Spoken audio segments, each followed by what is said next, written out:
So Dee, has your life been better or worse, do you think, since that? It is mixed feelings, really. It's like, you know, because obviously I'm in a situation now where, for the better, you know, I can get the voice out there, I can provide for my kids, and, you know, but it's, you know, sometimes it does feel for the worse because obviously I've lost all aspects of privacy, but it's like, but you can't have it both ways, can you? It's like, you know, I am kind of a private person, and I do like, really? you know, just to sit at home and, you know, not have the doorbell ringing or, you know, the phone ringing, but, you know, it's like, I sort of just get my head down and then I realise what I'm actually doing this for, and you know, you can't knock it, I suppose. And are you still in touch with any of the residents?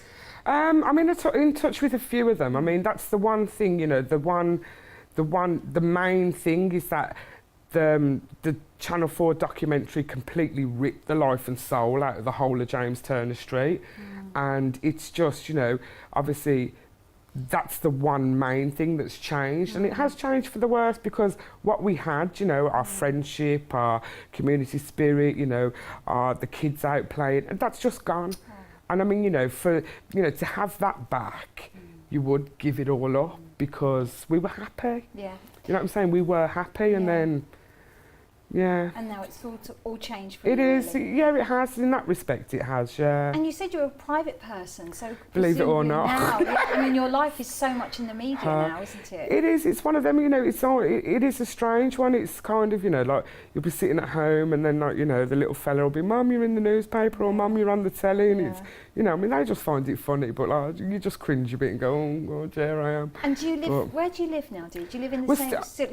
Still in, not in the same street? No, we're not in the same street, but we're still in Birmingham. I don't think I'll ever leave Birmingham. Do you know what I mean? It's like born and bred. Yes. Love it. It's my home. It's where my kids were born, where my mum and dad came to settle. You know, and yeah, I'm a proper Brummie. And the kids sound, you've got children very grounded. So have you found that? How has it affected them? Do you know what it is? I think with the kids, it's like they've got amazing friends, amazing schools, and nothing really has changed for that. They're not wanty kids, you know. It's like, so good parenting. Absolutely, quite right. Yeah, they're fine. And did you imagine the amount of media attention that you'd be getting from that show? Channel 4 and the production company never even imagined it. It's like, you know, we used to have the meetings and you might get a bit of, you know, press coverage, and I just don't think anyone was prepared. Why do you think that was? What do you think made it so special? I think what made it special is that a lot of people out there realise, well, hang on a minute, they're just exactly the same as we are. It's not just that street in Winson Green, it's every street up and down the country is exactly the same. Brilliant. And I think, you know, maybe that's what people saw in it, Back at home, Kenzo wrote, "You light up on my phone, oh, I don't know. Should I pick it up or ignore? Hold you close, build a wall, and chase you right out the door. But deep beneath the surface, you're making me nervous. You're making me so nervous. You're holding me down with your gravity, with your gravity. I need to fly free, but you imprison me with your gravity. Oh, it's killing me. I've gotta live. I'm moving on and on and on, and now I say it's best for me. Escaping gravity.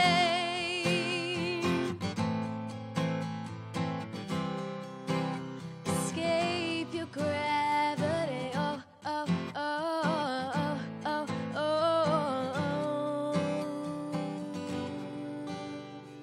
You hold me down with your gravity, your gravity.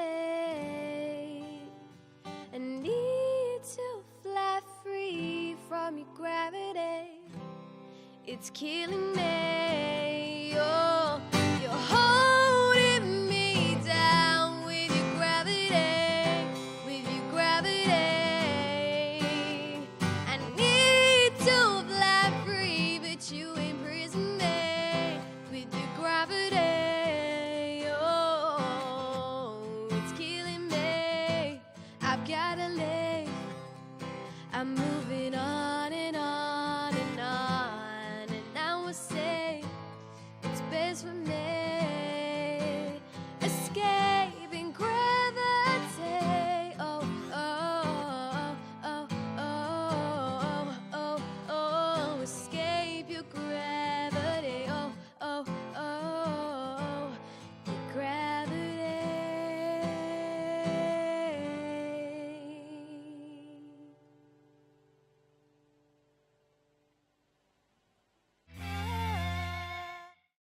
can you believe it? Let's talk straight away about 30 years of EastEnders. I mean, where has that time gone? What's it been like for you? Can you believe that? Well, I've been asking myself the same question. It's amazing, isn't it?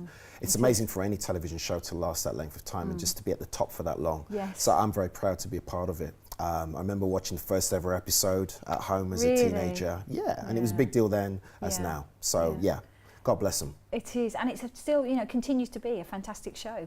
Draws audiences all over. And Absolutely, worldwide as well. Yes, yeah. and of course you played the lovely Dr. Anthony Truman. Is it a part that you actually embraced? Did you enjoy doing that? I loved it, yeah. I loved every minute of it. I mean, you work hard on the show. You do, yes. But I loved every minute of it.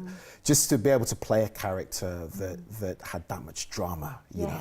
Absolutely, the thing about soap is there's never a dull moment. No. So I was in a good period of the show and there were some fantastic characters there then as now. So and you've recently gone time. back, haven't you? You've recently just done a one-off appearance, is that right? Yes, yeah, it was a novelty appearance tell last us about summer. that. Yeah. Well, I went back. Patrick, as viewers will know, had a stroke. And he was very poorly. We weren't sure whether he was going to pull through. Yes, and we we know a bit more remember. about that now. Yes. But yeah, I came down. I was summoned by Denise Was and came you? down to see him and promptly left again. Yes. Which was, I got a bit of stick about that in the supermarkets. But yeah, it was nice to see everybody again, see some old And friends. what year was that? The last time you were, was that 2014? 2014, but I Yes. hadn't been in since something like 2005. So that was it lovely to go back again? Was it It was good great, to go back? yeah. I mean, it's the same place. Yes. And some of the same cast, some of the same crew, absolutely, producers. yeah. Yeah, but just to see my old friends, Yeah. people like Shane Ritchie and see Rudy and people that I've known over the years, it was great. So Lots of hugging and kissing. And you've been all over. I mean, you know, you went to your character actually ended up in Estonia. Is that correct? And your character allegedly, yes. Yeah, he went. Been all over the world. He has, yeah. He was in Cambodia, and now he's settled in Glasgow. Apparently, he's got a family there. I know that because the script said so. Oh, right, so okay, who am I that's to fine. argue? But yeah, he gets around.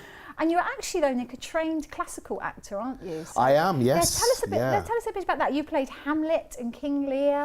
Well, I was in Hamlet and in King Lear as well. Yes. Well, that's why I started as an actor. My ambition was always to work at the RSC and to tread the boards in Shakespearean plays. That's your passion, then. It is my passion. I trained at Lambda and also at the National Youth Theatre, and I've been in several classical productions. So that's the way I think of myself. Although we're all jobbing actors, and we go where the work is. But that's Shakespeare's closest to my heart. So is there one Shakespeare character you would really like to play?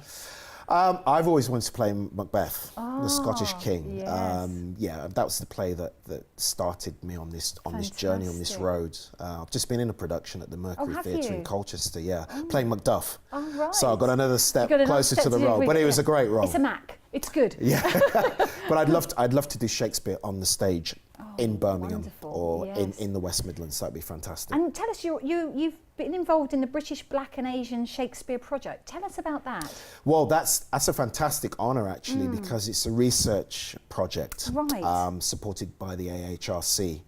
And it's hosted by the University of Warwick under a lead. His name's Professor Tony Howard. Fantastic. And what it is we're trying to fill in the gaps in the history of Shakespearean performance and look at all the contribution of all the Black and Asian actors that have played roles and been connected with it. So we're trying to find that hidden history and get people to transmit their stories, to tell us about things they've seen. So it starts around 1930 with Paul Robeson's Othello on stage. Fantastic, one of my favourites. In London. Yes. Yeah, fantastic play. So I've been helping them with outreach and also doing talks, etc. But there's an exhibition going around the country. So we're just trying to tell people about these amazing performers, some of whom are still with us, some have passed on. And it's a huge privilege to be part of creating that context and tracking back through history. I should imagine it is. I mean, that subject probably we could talk about in another show, in fact, you know, because there's a lot to talk about there. But tell me, you know, you also done the Archers as well, I read. Yeah, I've been on the Archers. Yeah, yes, that was a big box ticked. Was that fun? Yeah, it was amazing, pretty much. I got some stick actually, I have to say, for the character that I played. He was a bit of a love rat. Yeah. Unlike Anthony, of course. But yeah, it was great. Nick, it's been an absolute pleasure pleasure to see you Well, today. thanks. Thank you Thanks for so having much me. for joining me. Thank you.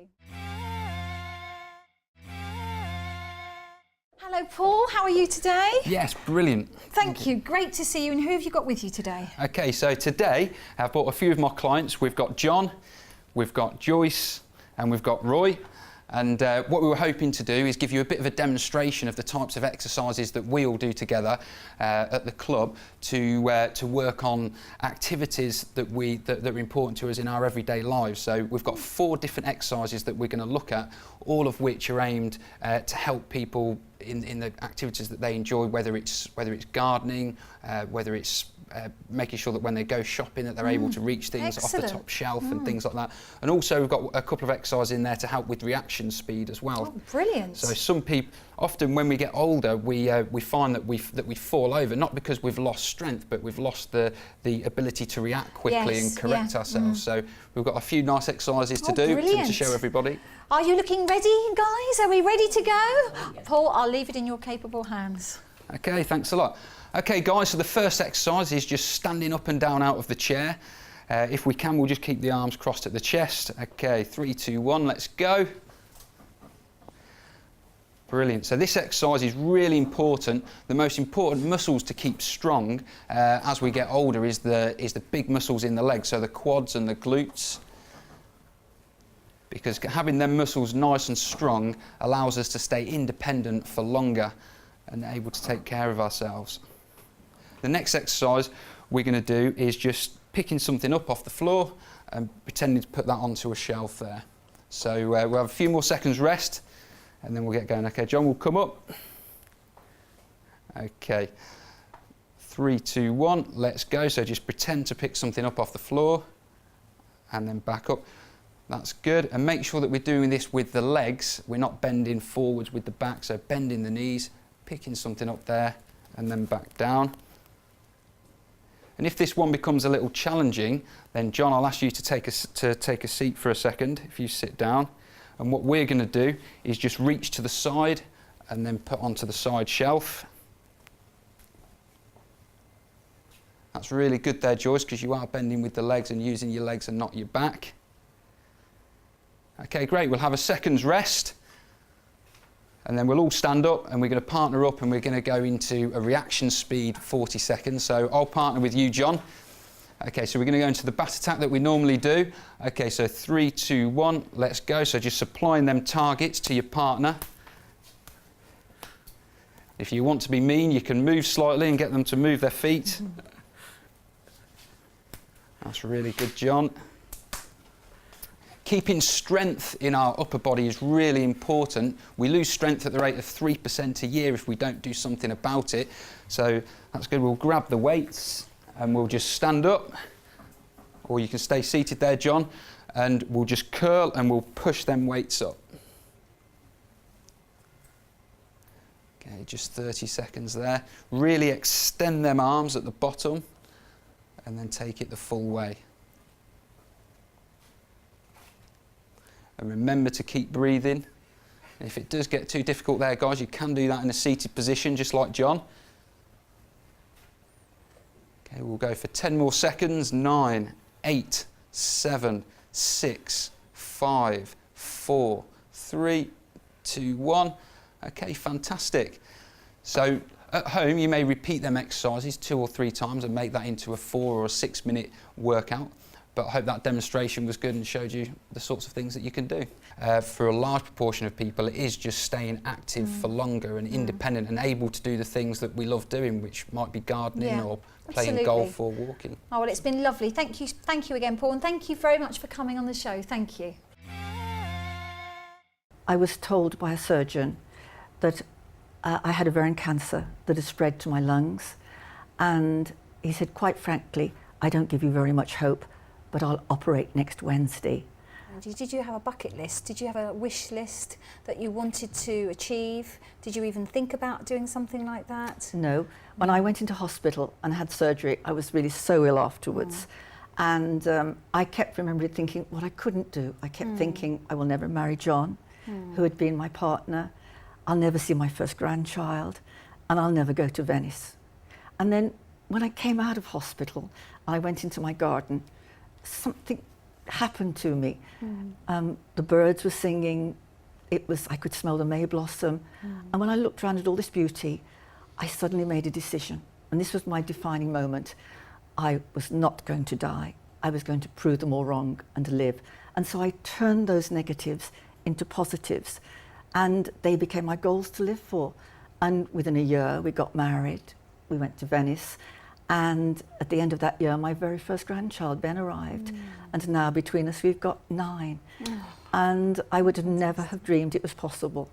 But as I went on my journey, I began to believe that if he wanted anything very much, then anything was possible. I mean, to be fair, it was my dad who was into amateur dramatics, and he turned, really? yeah, and he turned our garage into a stage where we performed a play for the neighbours. Oh, how fantastic! And and he wrote a play, and it was, I think it was about 6 or 7, but I got to perform in this play, and from that moment, I knew I wanted to be an entertainer, and so he would have inspired me definitely. And now people like Lee Evans, I just think he's so talented and he's so real. He's a real down-to-earth bloke. Well, I haven't met him, not yet. Yes. And but I just think all comedy is fabulous, and the way it's so subjective, and we all have a different sense of humour. So I just think it's wonderful to be able to have a laugh and sometimes not take life so seriously. And you sing as well, a multi-talented woman. I do indeed, yeah. So again, was that something you always loved to do? Interesting question, very good question. I'd say I was a singer before I was a comedian, in that I just loved singing. I mean, I can still remember the first song I ever learned. I was about like national school, what's known back in Ireland, and I would have been again about 6 or 7. I still have a copy of that song to this day. How lovely is that? And the singing just came very natural for me, where I started off writing poetry, and then I got a guitar and just started writing songs. Entertainment has always been very natural for me, just something that I do. It's part of you. It absolutely But you're is. also a qualified counsellor. I am indeed, So again, yes. quite different. Yeah, So again, yeah. what made you decide to study counselling and go into that? And what sort of counsellor are you? I do kind of a mixed models of counselling. So I was very lucky in my training. So we did like things called person-centred, CBT, which is cognitive behavioural therapy. So different types of therapy. What got me into it was that myself, when I was in my early 20s, I was diagnosed with depression. And I started having panic attacks, anxieties, you know, just wasn't coping well. And I kind of thought, well, if I'm depressed, I want to know why. Yes. and with that, I had a wonderful counsellor who took me through that journey and basically helped me to discover where my depression came from. And then we'll say myself with the entertainment is what I love to do and always will do. But at the time, going back 10 years ago, there wasn't a stability in it, you know, with gigs and stuff like that. So I kind of thought, what can I do that can make a difference? And I thought it's a no-brainer, become a qualified counsellor. Well, it's been an absolute pleasure to speak to you today. Thank you very so much. much for coming on to Cuppa TV, and I wish you all the best in the future. Thank you. Cheers. What was the reaction to the dress whilst you were there? It was, I mean, we've been doing a lot of exhibitions over the years. We were getting so many people, brides and grooms, and as well as just a lot of general public wanting to come see this dress. Fantastic. That's amazing. And how long have you actually been designing bridal outfits? I've been designing for over about 10 years. I trained at London College of Fashion, so since then I've been designing for quite a while. And so the dress itself, where is it now? It's actually in London, so we've not kept it in store. And has there been any interest in it? Yes, we've only done the exhibition about a week ago, so there's been a lot of interest and a lot of inquiries regards to it, and there's been a lot of hype, mainstream and national as well. Right then, Josh, so first exercise is burpees into star jumps. We've got 20 seconds, then 10 seconds rest. 3, 2, 1, let's go. This is brilliant. So stand up tall, looking forwards. 1, okay, into a 10-second rest, suck that air in. So that was a maximum effort, 20-second burst. Okay, we're going to go into the next 20 seconds, which is press-ups in 3, 2, 1, let's go. 20 seconds. Let's really push them out, Josh, fast as you can. 3, 2, 1, 10 seconds rest. Okay, we're going to go into the third exercise, which is jump squat. So from here, let's take it up as high as we can in 3, 2, 1. Jump squats, maximum effort. 3, 2, 1. Okay, 10 seconds rest. Okay, now we're going to go into the fourth exercise, which is high knees. And we're going to take that away in 3, 2, 1. Let's blast that out. High knees. 4, 3, 2, 1. 10 seconds rest. That's taking us to the 2-minute point now. So we're going to look at repeating all 4 of them exercises, which makes it into our 4 minutes a day routine. If you would like to get in touch with us, you can email us or find us on Facebook or Twitter at Big Centre TV. We'd love to hear from you.